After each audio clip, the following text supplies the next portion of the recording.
CM Chandrababu భేటీ అయ్యారు. తాజా రాజకీయ పరిణామాలపై చర్చిస్తున్నారు. మంత్రులంతా అప్రమత్తంగా ఉండాలని సూచించినట్టుగా తెలుస్తోంది. ఇక మంత్రులతో సీఎం భేటీకి ముందు కేబినెట్ సమావేశం జరిగింది. దాదాపు 3 గంటల పాటు సాగిన కేబినెట్ భేటీలో ఎజెండాలోని అంశాలకు ఆమోదం లభించింది. ఇదే అంశానికి సంబంధించిన పూర్తి అప్డేట్స్ మా కరెస్పాండెంట్ జయరాజ్ అందిస్తారు. జయరాజ్.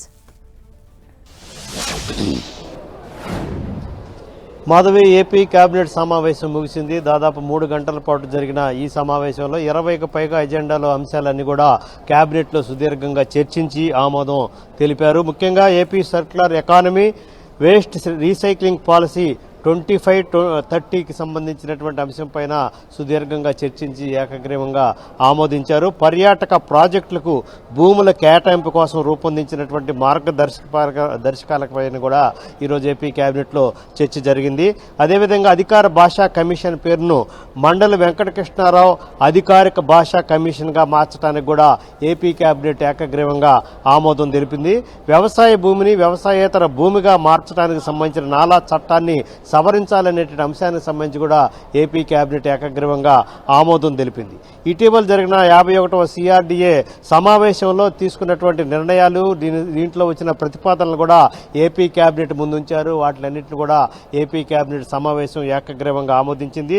దీని ప్రకారం అమరావతిలో 29 గ్రామాల నుంచి దాదాపు 34,000 ఎకరాలని అమరావతి రాజధాని ప్రాంతానికి ఇచ్చినటువంటి నేపథ్యంలో ఆయా గ్రామాలు 29 గ్రామాల్లో 904 కోట్ల రూపాయలతో మౌలిక సదుపాయాలు, అభివృద్ధి కార్యక్రమాలు చేపట్టాలనేటువంటి అంశానికి సంబంధించి కూడా ఏపీ కేబినెట్ సమావేశంలో చర్చించారు. దీనికి సంబంధించి కూడా 904 కోట్ల రూపాయల అభివృద్ధి పనులు, మౌలిక వసతులు కల్పించడానికి ఏపీ కేబినెట్ ఏకగ్రీవంగా ఆమోదం తెలిపింది. అదేవిధంగా సిఆర్డీఏ పరిధిలో వివిధ సంస్థలకు సంబంధించి భూ కేటాయింపులకు సంబంధించిన అంశం గురించి కూడా ఈరోజు ఏపీ కేబినెట్ సమావేశంలో ఏకగ్రీవంగా ఆమోదిస్తూ దానికి సంబంధించినటువంటి తీర్మానాన్ని కూడా ఏపీ కేబినెట్ ఆమోదం తెలిపింది. గ్రామ వార్డు సచివాలయాలకు సంబంధించినటువంటి ఏపీ జిఎస్ అండ్ డబ్ల్యూఎస్ చట్టం 2022కు అవసరమైన సవరణలు కూడా ఏపీ కేబినెట్లో సవరణ చేయాలనే అంశానికి సంబంధించి ఏపీ కేబినెట్ సమావేశం ఏకగ్రీవంగా ఆమోదించింది. ప్రాథమిక ధరలు, విదేశీ మద్యం ప్రాథమిక ధరలు, అదేవిధంగా విదేశీ మద్యానికి సంబంధించిన టెండర్లకు సంబంధించినటువంటి వచ్చినటువంటి సిఫార్సులను కూడా మంత్రివర్గం ఏకగ్రీవంగా ఆమోదించింది. దీనితో పాటు యాచక నిరోధక చట్ట సవరణ ముసాయిదా బిల్లును కూడా ఏపీ కేబినెట్ చర్చించి దానికి సంబంధించి కూడా ఆమోదం తెలిపింది. మాధవి, ఇంకొక ముఖ్యమైన అంశం, కేబినెట్ సమావేశం దాదాపు 3 గంటల పాటు అయిన తర్వాత మంత్రులతో ముఖ్యమంత్రి ప్రత్యేకంగా ఒక్కొక్క మంత్రి నుంచి 5 నుంచి 10 నిమిషాల సేపు సమయం కేటాయించి ఆ మంత్రుల శాఖల పనితీరు, గడిచిన 14 నెలలుగా వారి శాఖలో చోటు చేసుకున్నటువంటి అంశాలు, ఆయా నియోజకవర్గాల్లో వ్యవహరిస్తున్న విధానం, ఆ మంత్రుల శాఖల్లో జరుగుతున్నటువంటి అంశాలకు సంబంధించి మంత్రులు మాట్లాడిన తర్వాత కొంతమంది మంత్రుల పనితీరు, ఆ శాఖల్లో బయట వ్యక్తుల జోక్యం ఎలా ఉంటుందనేటటువంటి అంశానికి సంబంధించి కూడా ముఖ్యమంత్రి తీసుకున్నటువంటి ఫీడ్బ్యాక్ ఆధారంగా కొంతమంది మంత్రులకు సీరియస్ గా వార్నింగ్ ఇచ్చినట్టుగా తెలుస్తా ఉంది. వారికి ఇప్పటికే గతంలో కూడా అనేక సందర్భాల్లో ఆ మంత్రుల శాఖల్లో జరిగే అంశాలు, మంత్రుల శాఖల్లో వేరు వ్యక్తులు జోక్యం చేసుకునే అంశాలకు సంబంధించి కూడా గతంలో ఇచ్చిన వార్నింగ్లకు తర్వాత కూడా ఆయా మంత్రుల పనితీరులో కానీ వారి ప్రవర్తనలో కూడా మార్పు రాలేదనే అంశం గురించి కూడా కేబినెట్ అనంతరం జరిగినట్టు మంత్రులతో జరిగిన చర్చల్లో ముఖ్యమంత్రి ప్రస్తావించినట్టుగా తెలుస్తుంది.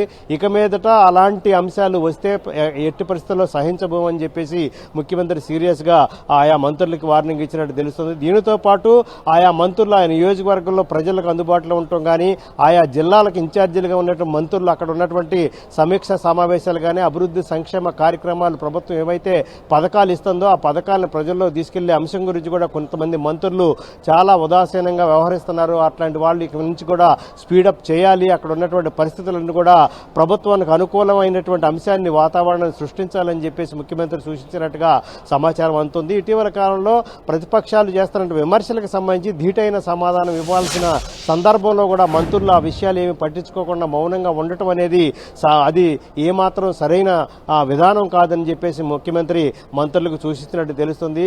అనేక రకాల ఆయా శాఖలకు సంబంధించి మంత్రులు ప్రాతినిధ్యం వహించే శాఖలకు సంబంధించి చాలా రకాల ఫీడ్బ్యాక్ తీసుకున్న తర్వాత ముఖ్యమంత్రి కొంతమంది మంత్రులకైతే సీరియస్ గానే సూచనలు, సలహాలని సీరియస్ గా ఇచ్చినట్టుగా సమాచారం అందుతుంది. మాధవి. జయరాజ్, అలాగే మరోవైపు మనం చూస్తాం గత 2 వారాలుగా కూడా ఏపీకి సంబంధించి కూడా హైటెన్షన్ నెలకొంది. అంటే వాతావరణ పరంగా కూడా వరదలు, వర్షాలు, ఎగువను కురుస్తున్న వర్షాల నేపథ్యంలో కూడా భారీగా ప్రమాద హెచ్చరికలు కూడా జారీ చేశారు. ఈ నేపథ్యంలో ఎటువంటి సూచనలు చేశారు ప్రత్యేకంగా? ఎందుకంటే బుడమేరుకు సంబంధించి ఇప్పటికే మర్చిపోయినటువంటి సంఘటన అది. మాధవి ఇప్పుడు ఇటు కృష్ణా, గోదావరి నదులు మొదటి ప్రమాద హెచ్చరిక జారీ చేసినటువంటి పరిస్థితి. లంక ప్రాంతాలు, ముంపు ప్రాంతాలు ముంపును గురయ్యేటటువంటి పరిస్థితులు ఉన్నటువంటి నేపథ్యంలో గతంలో బుడమేరుకు సంబంధించి ఉన్నటువంటి అనుభవాల నేపథ్యంలో ముఖ్యమంత్రి కూడా స్వయంగా రంగంలో దిగి వరద ప్రభావిత ప్రాంతాల్లో తిరిగి దాదాపు విజయవాడలో ఉన్నటువంటి ఎన్టీఆర్ జిల్లా కలెక్టరేట్నే సచివాలయంగా చేసుకుని పరిపాలన సాగించిన నేపథ్యంలో ఈసారి వరదలు ఎంత వచ్చినా సరే ఎక్కడ ఇబ్బంది లేకుండా ముందస్తు చర్యలు తీసుకున్నారు. గంటకి ముఖ్యమంత్రి కార్యాలయం నుంచి కూడా దీనికి సంబంధించి పూర్తిగా సమీక్ష జరుగుతుంది. ఎలాంటి ఇప్పుడు అటు గోదావరికి దాదాపు 8 లక్షల క్యూసెక్లు, ఇటు కృష్ణా నదికి దాదాపు 5.5 లక్షల క్యూసెక్లు వరద నీరు వచ్చినప్పుడు కూడా ఎక్కడ ఇబ్బంది లేకుండా ముందస్తు చర్యలుగా ఎక్కడికక్కడ భద్రతా ఏర్పాట్లు కానీ, వారిని సహాయ పునరావాస కార్యక్రమాలు ఏర్పాటు చేయడం కానీ, అదేవిధంగా ముంపు ప్రాంతాలు, లంక ప్రాంతాల్లో ఉన్న పరిస్థితులన్నీ సమీక్షించడం కానీ అన్నీ కూడా పూర్తి స్థాయిలో జరుగుతున్న నేపథ్యంలో ఎక్కడా కూడా ఇప్పటి వరకు కూడా వరద ప్రభావిత ప్రాంతాల్లో ఎక్కడ కూడా ఇబ్బంది లేకుండా ముఖ్యమంత్రి సూచనలు, సలహాల మేరకు అటు విపత్తుల శాఖ, ఇటు హోంశాఖ, అదేవిధంగా ముఖ్యమంత్రి కార్యాలయం కూడా సమన్వయం చేసుకుంటూ జిల్లా యంత్రాంగాన్ని పూర్తి స్థాయిలో రంగంలోకి దింపిన నేపథ్యంలో ఇప్పటి వరకు అయితే ఎక్కడ ఏ విధమైన ఇబ్బంది అయితే కలగలేదు. అదేవిధంగా బుడమేరుకు సంబంధించి ఇప్పటి వరకు అయితే ఎక్కడ ఇబ్బంది లేదు. అటు మున్నేరు, కట్టలేరు నుంచి వచ్చేటటువంటి వరద నీరు చాలా తగ్గుముఖం పట్టినటువంటి నేపథ్యంలో మున్నేరుకైతే ఎలాంటి ప్రమాదకరమైనటువంటి పరిస్థితి లేదు. అసలు నామమాత్రం వరద తప్ప ఎక్కడ పెద్ద ఎత్తున వరద అయితే ఇంతవరకు రాలేదు. కాబట్టి ఇబ్బంది లేకుండా పూర్తి స్థాయిలో ప్రభుత్వ యంత్రాంగం అంతా కూడా అప్రమత్తంగా ఉంది. మాది రైట్, థ్యాంక్ యూ జయరాజ్.